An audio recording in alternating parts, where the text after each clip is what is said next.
The roof of this carport has seen better days. On a rainy day, the roof might as well not be here, and I need a dry place to store materials for an upcoming project soon, so it's time to do something about this. As this is a temporary replacement, I'm cutting some corners to make the project go quicker. I took some measurements to figure out how many sheets of plastic I need. The space is barely shorter than two standard 2.4 meter sheets. That would make for a less than ideal overlap, but I was being cheap and lazy, so it would do. In the other direction, I would need around 3.5 sheets, rounding up to 4, making a total of 8 sheets. But before I put these up, I need to remove the old sheets, which are fastened using screws protected by washers with a cap.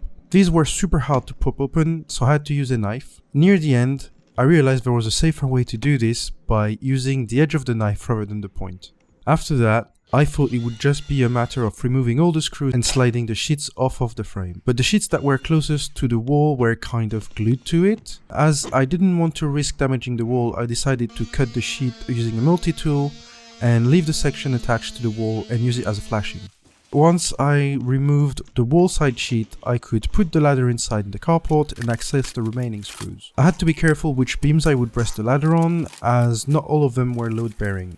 Once the old roof was removed, I could start dry fitting the new one. I went with a smaller profile plastic sheet, expecting that the narrower corrugation would make them less likely to bend under the weight of the water, should it not burn off properly and collect on the roof, which is very likely to happen as this roof has a very shallow slope.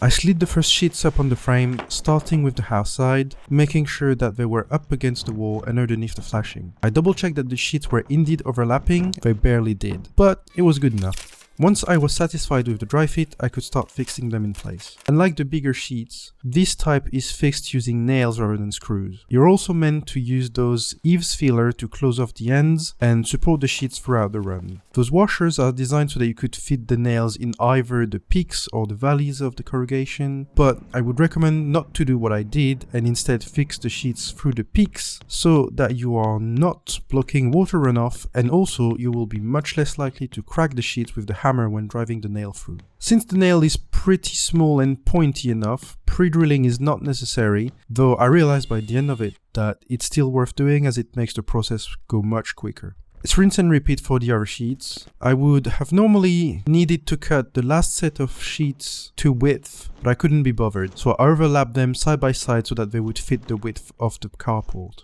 It did make fixing the junctions a bit more difficult, but for me it was worth the time saved. I wouldn't recommend that for a proper installation, as it can cause the sheets to bow.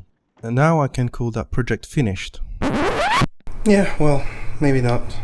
We had an absurd amount of wind earlier this week, and one of the panels, you can see just here, just blew away. I think there's a piece of concrete that fell out of the roof, I think. Then it made a hole into one of the sheets of PVC.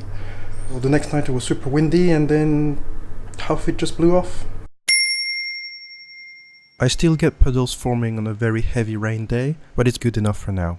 If you want to know what project required me to do this, then please consider subscribing to this channel and I will see you in the next one. Bye!